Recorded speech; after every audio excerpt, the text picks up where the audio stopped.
രാഹുൽ ഈശ്വറിനെതിരെ അതിശക്തമായ വിമർശനം ഹണി റോസ് ഉന്നയിച്ചത് നമ്മൾ നേരത്തെ വായിച്ചു. രാഹുൽ ഈശ്വർ പ്രതികരണത്തിനായി ടെലിഫോൺ ലൈനിലുണ്ട്. രാഹുലിന്റെ ഇന്നലത്തെ സൂപ്പർ പ്രൈം ടൈം അടക്കമുള്ള പ്ലാറ്റ്ഫോമുകളിലെ പെർഫോമൻസ് ഹണി റോസ് കണ്ടിട്ടുണ്ട്. രാഹുൽ എവിടെയെങ്കിലും ഉണ്ട് എന്നറിഞ്ഞാൽ അതനുസരിച്ച് ഞാൻ വസ്ത്രം ധരിച്ചുകൊള്ളാം, ഇല്ലെങ്കിൽ നിയന്ത്രണം പോകുമല്ലോ എന്നാണ് അവർ പറയുന്നത്. എങ്ങനെ പ്രതികരിക്കുന്നു? ഹണി റോസിന് വിമർശിക്കാനുള്ള റൈറ്റ് ഉണ്ട്. പക്ഷെ ഹണി റോസ് ഓർക്കേണ്ട ഒരേ ഒരു കാര്യം, സമൂഹത്തിൽ വ്യാപകമായി ഹണി റോസിനെതിരെ വസ്ത്രധാരണത്തിന് വിമർശനങ്ങളുണ്ട്. സ്ത്രീ പുരുഷ ഭേദമന്യേ, ജാതി മത രാഷ്ട്രീയ ഭേദമന്യേ ഹണി റോസിനെതിരെയുള്ള വിമർശനങ്ങളും കൂടി ഹണി റോസ് കാണണം. നാളെ ജനുവരി 10 അവരുടെ പുതിയ സിനിമ റേച്ചൽ ഇറങ്ങുന്നുണ്ട്. എല്ലാവിധ ആശംസകളും നേരുന്നു, എല്ലാവിധ വിജയങ്ങളും ഉണ്ടാകട്ടെ. പക്ഷേ സമൂഹത്തിൽ അവർ വരുമ്പോൾ അവരുടെ വസ്ത്രധാരണം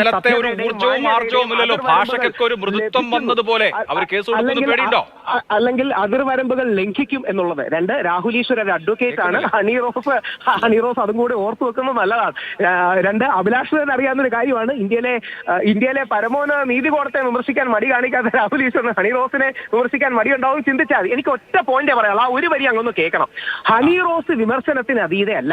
ഹണി റോസ് മദർ തെരേസ ഒന്നും അല്ലല്ലോ വിമർശിക്കാതിരിക്കാൻ. ഹണി റോസിന്റെ വസ്ത്രധാരണത്തെ കുറിച്ച് സമൂഹത്തിൽ ഉള്ള വ്യാപകമായ വിമർശനത്തിന് അതീതയോ അല്ല. ഹണി റോസും വിമർശന വിധേയയാണ്. പക്ഷേ ഒരാളുടെ വസ്ത്രത്തെക്കുറിച്ച് വേറൊരാൾ അഭിപ്രായം പറയേണ്ട എന്ത് കാര്യം എന്നുള്ളതാണ് ഇവിടുത്തെ പ്രാഥമികമായ വിഷയം. ഹണി റോസിനെ താങ്കൾ വിമർശിച്ചോളൂ, പക്ഷേ അവരുടെ വസ്ത്രധാരണം എന്ന് പറയുന്നത് അവരുടെ സൗകര്യമാണ്, അവരുടെ അവകാശമാണ്, അവരുടെ സ്വയം നിർണയാവകാശമാണ്. അതിൽ കയറി രാഹുൽ ഈശ്വറോ മറ്റൊരാളോ അഭിപ്രായം പറയേണ്ട കാര്യമുണ്ടോ? അത് വിമർശന സ്വാതന്ത്ര്യമാണോ? അങ്ങനെ ചെയ്യുന്നത് കൊണ്ടാണ് ഇങ്ങനെ പറയുന്നതെന്ന് പറയൽ ഒരു കാര്യമില്ലല്ലോ രാഹുൽ. ദയവായി ശ്രദ്ധിക്കുക, വസ്ത്രധാരണം എല്ലാ വ്യക്തിയുടെയും സ്വാതന്ത്ര്യമാണ്. വാക്കുകൾ സംസാരിക്കുന്നതും എല്ലാ വ്യക്തിയുടെയും സ്വാതന്ത്ര്യമാണ്. സംസാരവും എല്ലാ വ്യക്തിയുടെയും സ്വാതന്ത്ര്യമാണ്. പക്ഷെ വാക്കുകൾ അമിതമാകരുത്. അതേപോലെ വസ്ത്രധാരണത്തിന്റെ ചില സഭ്യതകൾ ഉണ്ടാകണം. വാക്കിന് മാന്യത വേണം, വസ്ത്രത്തിന് മാന്യത വേണം. സംസാരിക്കുമ്പോൾ നമ്മൾ മാന്യത പുലർത്തണം, അതേപോലെ വസ്ത്രധാരണത്തിന് മാന്യത പുലർത്തണം.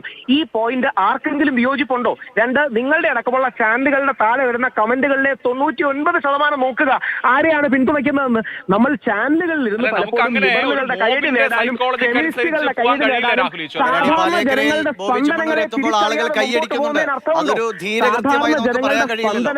ആൾക്കൂട്ടത്തിന്റെ മനഃശാസ്ത്രത്തിനനുസരിച്ചോ ആൾക്കൂട്ടത്തിന്റെ നീതിബോധത്തിനനുസരിച്ചോ അല്ല, ഒരു വിഷയത്തിനകത്ത് നമ്മൾ എന്താണോ ആ കാര്യത്തിലെ നേരെ ഉയർന്ന വിമർശനങ്ങളെ ഹണിറോസിനെതിരെ ഉയർന്ന വിമർശനങ്ങളാണെങ്കിൽ വിമർശനങ്ങൾ അധിക്ഷേപമാകുമ്പോൾ, വ്യക്തി അധിക്ഷേപമാകുമ്പോൾ, സ്ത്രീവിരുദ്ധതയാകുമ്പോൾ, സ്ത്രീയുടെ സ്ത്രീത്വത്തെ ചോദ്യം ചെയ്യലാകുമ്പോഴാണ് അവിടെ അഭിപ്രായ വ്യത്യാസമുള്ളത്. വാർത്ത പറയുന്ന ആളോടുകൂടി ഒന്ന് സൂചിപ്പിക്കുകയാണ്. നമ്മൾ നമ്മുടെ മനസ്സിൽ കൈതൊട്ടൊന്ന് ആലോചിക്കുക, നമ്മുടെ മനസാക്ഷിയിൽ തൊട്ട് പറയുക, ഹണി റോസിന്റെ വസ്ത്രധാരണം ഓവറാണെന്ന് ചിന്തിക്കാത്ത ഒരു മലയാളിയെങ്കിലും ഉണ്ടോ? നമ്മൾ ആരെ പറ്റിക്കാനായി പറയണേ? നമ്മൾ കണ്ണടച്ചിരുട്ടാക്കിയിട്ട് കാര്യമുണ്ടോ? ഹണി റോസിന്റെ വസ്ത്രധാരണം കുറച്ച് ഓവറാണ്, ഈ പെൺകുട്ടി എന്താ ഇങ്ങനെ എന്ന് ചിന്തിക്കാത്ത ഒരു മലയാളിയെങ്കിലും കേരളത്തിൽ. മറ്റുള്ള ആളുകളെ എന്തിനാണ് ജഡ്ജ് ചെയ്യുന്നത് രാഹുൽ? മറ്റുള്ള ആളുകളെ എന്തിനാണ് ജഡ്ജ് ചെയ്യുന്നത്? അങ്ങനെ ചിന്തിക്കുന്നത് ഇതുമാതിരിയുള്ള വഷളത്തരം പറയാനുള്ള ലൈസൻസ് ആണോ രാഹുൽ? ആരെങ്കിലും വസ്ത്രം ധരിച്ചാൽ മറ്റൊരാൾക്ക് എന്താണ് പ്രശ്നം? ഒരാൾ ഇടുന്ന ഡ്രസ്സിൽ മറ്റൊരാൾ അഭിപ്രായം പറയേണ്ട കാര്യം എന്താണ്? മറ്റു മലയാളികളുടെ ഒക്കെ അഭിപ്രായത്തിന്റെ ഉത്തരവാദിത്വം താങ്കൾ ഏറ്റെടുത്തിട്ടുണ്ടോ? സാർ, ദയവായി ഒരു കാര്യം ചോദിച്ചോട്ടെ, വസ്ത്രധാരണത്തിന് മാന്യത എന്നൊരു കാര്യമില്ലേ? വസ്ത്രധാരണത്തിന് വഷളത്വം എന്നൊരു കാര്യമില്ലേ? പോലെ ഇട്ട് നടക്കാൻ കഴിയുമോ? അല്ലെങ്കിൽ സണ്ണി ലിയോണി ചില സിനിമയിൽ ഇടുന്ന പോലത്തെ വസ്ത്രം നമുക്ക് ഇട്ട് ധരിക്കാൻ സാധിക്കുമോ? നിങ്ങൾക്ക് നമുക്ക് വേണമെങ്കിൽ കണ്ണടച്ചിരുട്ടാക്കാം, ഇതെല്ലാം ടെക്നിക്കൽ അല്ലേ, അങ്ങോട്ട് നോക്കായിരുന്നല്ലേ പറയാം. ഒരു കാര്യം കൂടെ ശ്രദ്ധിക്കുക, ബോച്ചെ പറഞ്ഞതിനെ ആരും ന്യായീകരിച്ചില്ല. ബോച്ചെ പറഞ്ഞത് അദ്ദേഹം പിൻവലിക്കണമെന്നും ക്ഷമ പറയണമെന്നും ആ ക്ഷമ സ്വീകരിക്കണമെന്നുമാണ് ഹണി റോസിനോട് ഞാൻ അഭ്യർത്ഥിച്ചത്. ഇപ്പോഴും അങ്ങനെ തന്നെയാണ് അഭ്യർത്ഥന. ഇതിന്റെ പേരിൽ 3 വർഷം ക്ഷമ സ്വീകരിക്കാൻ പറ്റുന്നതാണോ രാഹുൽ? രാഹുൽ, ഒരു കാര്യം ഇപ്പൊ രാഹുൽ കേൾക്കാമെന്ന് പ്രതീക്ഷിക്കുന്നു. പല കാര്യങ്ങളും രാഹുൽ ചില നിലപാടുകൾ എടുക്കുമ്പോൾ ഇത് നമ്മുടെ മുന്നിൽ കോടതിയുടെ മുമ്പിലായിരിക്കും അല്ലെങ്കിൽ പോലീസ് മുമ്പിലായിരിക്കും തെളിവുകൾ ഉണ്ടാവുക. ഇത് ബോബി ചെമ്മണ്ണൂർ എന്തൊക്കെ പറഞ്ഞിട്ടുണ്ട് എന്നത് സമൂഹ മാധ്യമങ്ങളിൽ മുഴുവനുണ്ട്. ഈ വിവാദം ഉണ്ടാകുന്നതിന് 2 ദിവസം മുമ്പ് പോലും ഒരു ഓൺലൈൻ ചാനലിലെ പെൺകുട്ടിയോട് ബോബി ചെമ്മണ്ണൂർ പറയുന്ന വർത്തമാനം കേൾക്കണം. ഇത് രണ്ടുപേരും അതിൽ കുറ്റക്കാരാണ്. ആ അവതാരകയും ഇത് കേട്ട് ചിരിക്കുകയാണ്. അപ്പോൾ അത് നമ്മുടെ എല്ലാം മുമ്പിലുണ്ട്. ഇതിനൊക്കെ മര്യാദ വേണം. ഇപ്പൊ കോടതിയുടെ മുമ്പിൽ ചെന്നാൽ എന്താണ് തീരുമാനമെന്നറിയില്ല, പക്ഷെ മര്യാദ പഠിക്കണം കുറെ പേർ കേരളത്തിൽ. രാഹുൽ, ആ മര്യാദ വസ്ത്രധാരണത്തിലും പഠിക്കണ്ടേ? സർ എനിക്ക് ചോദിക്കാനുള്ള ഒരൊറ്റ പോയിന്റ് ഉണ്ട്. രാഹുൽ, വസ്ത്രധാരണം ഒരാളുടെ സ്വാതന്ത്ര്യമല്ലേ, മറ്റൊരാളെ അധിക്ഷേപിക്കുന്നതല്ലേ ആദ്യം പഠിക്കേണ്ടത്. ആ മര്യാദയല്ലേ നമ്മൾ ആദ്യം പഠിക്കേണ്ടത്, അല്ലാതെ ഒരാളുടെ വസ്ത്രം നടക്കലാണോ? സംസാരത്തിൽ മര്യാദയും മാന്യതയും വേണ്ടത്. രാഹുൽ ഈശ്വറിന്റെ സംസാരത്തിൽ മര്യാദ വേണം, ഇതേപോലെ വസ്ത്രധാരണത്തിൽ മാന്യത വേണ്ടേ? ഇനി ഭാഷണത്തിലെ വർത്തമാനത്തിലെ മാന്യത മറ്റൊരാളെ വേദനിപ്പിക്കുന്ന, മറ്റൊരാളെ അധിക്ഷേപിക്കുന്ന കാര്യങ്ങൾ നമ്മൾ പറയരുത് എന്ന് പറയുന്നത് പോലെ അതാണല്ലോ ഈ സംസാരത്തിന്റെ കാര്യത്തിലെ മാന്യത. വസ്ത്രത്തിന്റെ കാര്യത്തിൽ അങ്ങനെ എങ്ങനെയാണ് പറയാൻ പറ്റുക? ബോബി ചെമ്മണ്ണൂറിനെ 3 വർഷം ജയിലിൽ ഇടണോ ഇതിനു വേണ്ടി? അദ്ദേഹം ഒരു കുന്തി പരാമർശം നടത്തി. ഒരു ഷഫാഖ് നാസ് എന്നൊരു ഹിന്ദി നടിയുണ്ട്. ഷഫാഖ് നാസ് ആണ് യഥാർത്ഥത്തിൽ മഹാഭാരതത്തിൽ കുന്തിയായി അഭിനയിച്ചത്.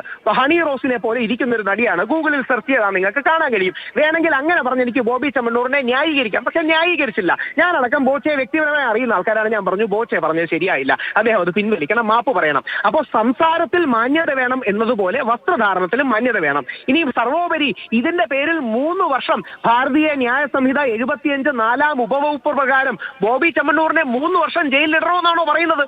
നമുക്കൊരു സന്ദേശം കൊടുക്കുന്ന കാര്യമാണെങ്കിൽ ചെയ്യണം. ഇത് വെറും ബോബി ചെമ്മണ്ണൂരിൽ ഒതുങ്ങുന്നതുമല്ല, കേരളത്തിലുടനീളം ഒരുപാട് സ്ത്രീകൾ പൊതുരംഗത്ത് നിൽക്കുന്ന സെലിബ്രിറ്റികൾ അല്ലാത്തവരുമായ ഒരുപാട് സ്ത്രീകൾ ഈ പറയുന്ന വെർബൽ റേപ്പിന്, മോബ് ലിഞ്ചിങ്ങിന് ഇരയാവുകയാണ്. ഒരു ബോബി ചെമ്മണ്ണൂർ കിടക്കുമ്പോഴെങ്കിലും പഠിക്കട്ടെ അവർ എന്ന സമീപനം കോടതി സ്വീകരിച്ചാൽ അത്രയും നല്ലത്. അതല്ലേ നമുക്ക് പറയാൻ പറ്റൂ. അഭിലാഷ്, ഈ വെർബൽ റേപ്പ് എന്നൊക്കെ പറയുന്നത് വളരെ കട്ടിയേറിയ വാക്കുകളാണ്.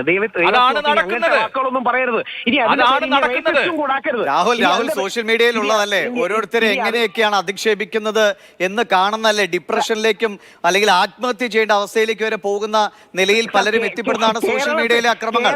അതിനെല്ലാത്തിനും, അത് പല വിധത്തിലുണ്ട്, അതിനെല്ലാത്തിനും ഒരു ചെറുതെങ്കിലും ഒരു പരിഹാരം ഈ സംഭവങ്ങൾ കൊണ്ടുണ്ടാകുമെങ്കിൽ അത് കേരള സമൂഹത്തിനാണ് നന്മ ചെയ്യുക. കേരള സമൂഹത്തിൽ ഏറ്റവും കൂടുതൽ അങ്ങനെ ചീത്ത കേട്ട ആൾക്കാരിലൊന്നും ഞാനല്ലേ. കേരള സമൂഹത്തിൽ ഏറ്റവും കൂടുതൽ ആക്രമിക്കപ്പെടുകയും ട്രോൾ ചെയ്യുകയും ചെയ്തൊരു വ്യക്തി ഞാനാണ്. അതുകൊണ്ട് ഹണി റോസിനോട് ബഹുമാനമേ ഉള്ളൂ. അവർക്കെതിരെയുള്ള വിമർശനം ബഹുമാനപരസരമായിരിക്കണം. അവർക്കെതിരെയുള്ള നിലപാടുകൾ ആദരവോടുകൂടിയായിരിക്കണം.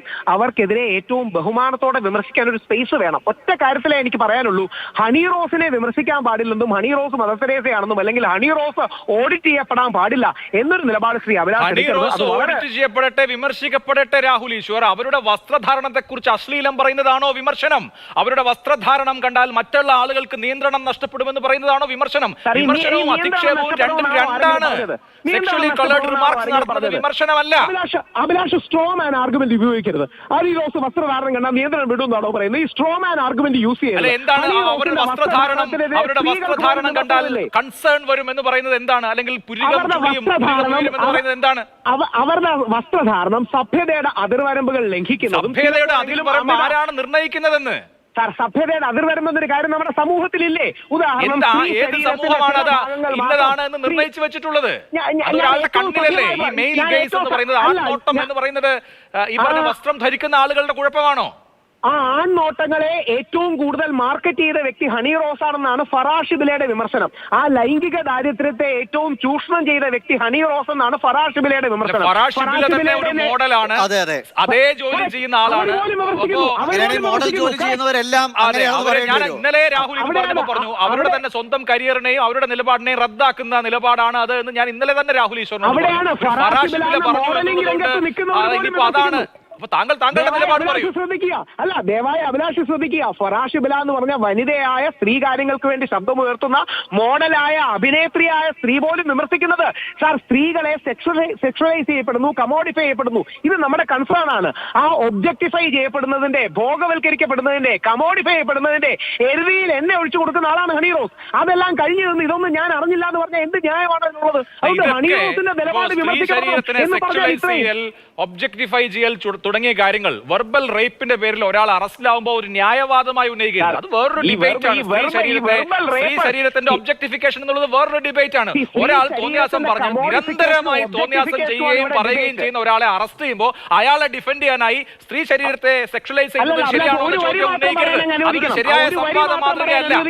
ഇത് ഒരു കോയിന്റെ രണ്ട് ശരിയായ വശങ്ങളാണ്. സംവാദ മാതൃകയല്ല രാഹുൽ ഈശ്വർ. ഇപ്പോ ഇത് ഒരു കോയിന്റെ ഒരാളുടെ മനോവൈകൃതങ്ങളുടെ പേരിൽ അയാൾ സമൂഹത്തിൽ തുറന്നു കാണിക്കപ്പെടുകയും അയാൾ നടപടി നേരിടുകയും ചെയ്യുമ്പോൾ അയാളെ പ്രതിരോധിക്കാൻ, അയാളെ ഡിഫെൻഡ് ചെയ്യാൻ ആയിരിക്കരുത് ഈ സ്ത്രീ ശരീരത്തിന്റെ ഒബ്ജക്ടിഫിക്കേഷൻ പറയേണ്ടത്. അത് വേറൊരു ഡിബേറ്റ് ആണ്. അത് തുറന്ന ഡിബേറ്റ് വിധേയമാക്കാൻ വേണമെങ്കിൽ അത് രണ്ട് വിഷയങ്ങളാണ്.